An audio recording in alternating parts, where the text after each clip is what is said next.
कल असी सा गए बाजारे। अच्छा कट्ठे होके घर दे सारे।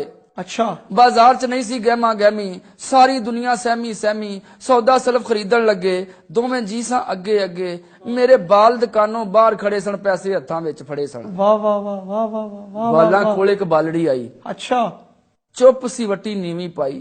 ठीक ਉਹਨਾਂ ਚਿਰ ਨੂੰ ਅਸੀਂ ਵੀ ਮੁੜ ਪਏ, ਆਪਣੇ ਬਾਲਾਂ ਵੱਲ ਨੂੰ ਟੁਰ ਪਏ। ਉਹ ਬਾਲੜੀ ਸਾਨੂੰ ਤੱਕਦੀ ਪਈ ਸੀ ਜਿਵੇਂ ਰਾਹ ਸਾਡਾ ਡੱਕਦੀ ਪਈ ਸੀ।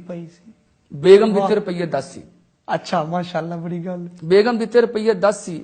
ਉਹ ਨਾ ਹੋਈ ਟਸ ਤੋਂ ਮਸ ਸੀ, ਨਾ ਉਹ ਪੈਸਿਆਂ ਵੱਲੇ ਤੱਕੀ। ਬੇਗਮ ਆਖਣ ਲੱਗੀ ਯਕੀ ਨਹੀਂ ਨਾ ਤੂੰ ਪੈਸੇ ਲੈਂਦੀ ਪਈ ਏ, ਨਾ ਕੁਝ ਮੂੰਹੋਂ ਕਹਿੰਦੀ ਪਈ ਏ। ਇੱਕ ਛਾਬੜੀ ਵਾਲਾ ਪਿੱਛੋਂ ਬੋਲਿਆ ਬਾਬਾ। ਅੱਛਾ ਉਹ ਕੀ ਆਂਦਾ? ਬੀਬੀ ਨਾ ਝਿੜਕੋ ਨਾ ਮਾਰੋ ਦਾਬਾ, ਇਹ ਕੋਈ ਪਰਸੋਂ ਚੌਥ ਦੀ ਗੱਲ ਏ, ਵੱਡੇ ਸਦਮੇ ਬਹੁਤ ਦੀ ਗੱਲ ਏ। ਲਾਹੌਰ ਦੇ ਵਿੱਚ ਨਹੀਂ ਉਹ ਇਲਾਕਾ ਜਿੱਥੇ ਹੋਇਆ ਬੰਬ ਧਮਾਕਾ, ਉੱਥੇ ਇਹਦਾ ਮਰ ਗਿਆ ਅੱਬਾ, ਜਿਸਮ ਦਾ ਕੋਈ ਨਹੀਂ ਹਿੱਸਾ ਲੱਭਾ।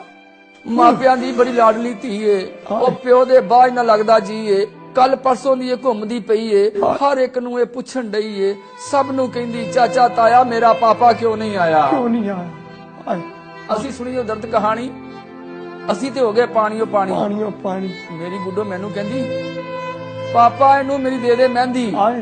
ਮੇਰਾ ਨਿੱਕਾ ਗੁੱਡੂ ਕਹਿੰਦਾ ਮੈਂ ਵੀ ਨਹੀਂ ਖਿਡੌਣੇ ਲੈਂਦਾ। ਛੇਤੀ ਨਾਲ ਮੇਰੇ ਪੁੱਤਰ ਵੱਡੇ ਜੇਬ ਚ ਕੁਝ ਰੁਪਈਏ ਕੱਢੇ, ਮੈਂ ਵੀ ਸੀ ਕੁਝ ਕੋਲੋਂ ਪਾਏ, ਉਸ ਕੁੜੀ ਨੂੰ ਦੇਣਾ ਚਾਹੇ। ਅੱਗੋਂ ਤੋਤਲੀ ਜ਼ਬਾਨ ਨਾਲ ਸਾਨੂੰ ਕਹਿੰਦੀ ਕੀ ਕਰਨੇ ਮੈਂ ਪੈਸੇ, ਮਹਿੰਦੀ ਪਾਪਾ ਪੈਸੇ ਲੈਣ ਗਿਆ ਏ, ਕਿਹੜਾ ਉੱਥੇ ਰਹਿਣ ਗਿਆ ਏ, ਸ਼ਾਮੀ ਉਹਨੇ ਆ ਜਾਣਾ ਹੈ, ਮੈਨੂੰ ਮੋਟਰਸਾਈਕਲ ਤੇ ਬਾਣਾ ਹੈ, ਲੈ ਜੂ ਮੈਨੂੰ ਆਪ ਬਾਜ਼ਾਰੇ, ਉਥੋਂ ਲਾਂਗੀ ਸੌਦੇ ਸਾਰੇ, ਜਿਹੜੀ ਜਿਹੜੀ ਚੀਜ਼ ਰਹਿੰਦੀ ਜੁੱਤੀ ਕੱਪੜੇ ਚੂੜੀਆਂ ਮਹਿੰਦੀ। ਇੱਕ ਨੇਕੀ ਮੇਰੇ ਨਾਲ ਕਰੋ ਹਾਂ, ਤੁਸੀਂ ਮੇਰੇ ਪਾਪਾ ਨੂੰ ਕਾਲ ਕਰੋ ਹਾਂ, ਆਖਿਓ ਤੁਹਾਡੀ ਗੁੱਡੋ ਰਾਣੀ ਅਡੀਕਣ ਡਈ ਏ ਇਹ ਮਰ ਜਾਣੀ, ਨਾਲੇ ਆਖਿਓ ਗੁੱਡੋ ਆਖੇ ਕਿ ਵੰਡਿਆਂ ਨੇ ਬੰਬ ਧਮਾਕੇ। ਫਿਰ ਦੋਵੇਂ ਹੱਥ ਉਸਤਾਨ ਨੂੰ ਚੱਕੇ, ਕੂਕਾ ਸੁਣੀਆਂ ਗਈਆਂ ਮੱਕੇ, ਆਖੇ ਮੇਰਾ ਸੋਹਣਿਆ ਰੱਬਾ ਜੁਗ ਜੁਗ ਜੀਵੇ ਮੇਰਾ ਅੱਬਾ, ਕਦੀ ਆਖੇ ਮੇਰੇ ਸੋਹਣਿਆ ਅੱਲਾ ਪਾਪਾ ਆਵੇ ਖੈਰੀ ਸਦਾ। ਫਿਰ ਫੌਰਨ ਰੱਬ ਛੱਡ, ਅੱਖੋਂ ਟਿਪ ਟਿਪ ਡਿੱਗਣ ਮੋਤੀ, ਰੋਂਦੀ ਪਈ ਸੀ ਬੰਦ ਸੀ ਅੱਖਾਂ ਵਿੱਚ ਸਵਾਲ ਸੀ ਲੱਖਾਂ। ਉਹ ਕੀ ਲਿਖੇਗਾ ਇੱਥੇ ਗੋਗੇ, ਏਦਾਂ ਦੇ ਕਈ ਹਾਦਸੇ ਹੋ ਗਏ, ਹਾਦਸੇ ਬੜੇ ਅਜ਼ੀਮ ਹੋਏ ਨੇ, ਬੱਚੇ ਕਈ ਯਤੀਮ ਹੋਏ ਨੇ, ਕਿਸੇ ਦਾ ਮਰ ਗਿਆ ਸਿਰ ਦਾ ਸਾਈਂ, ਕਿਸੇ ਦੀਆਂ ਨੇ ਭੱਜੀਆਂ ਬਾਈ। ਉਹ ਜੀਣਾ ਇੱਥੇ ਔਖੀ ਗੱਲ ਏ, ਖਤਰਾ ਇੱਥੇ ਇੱਕ ਇੱਕ ਪਾਲੇ। ਜਾਂ ਸਰ ਸਾਡੀ ਸੋਚ ਤੇ ਕੰਮ ਨਹੀਂ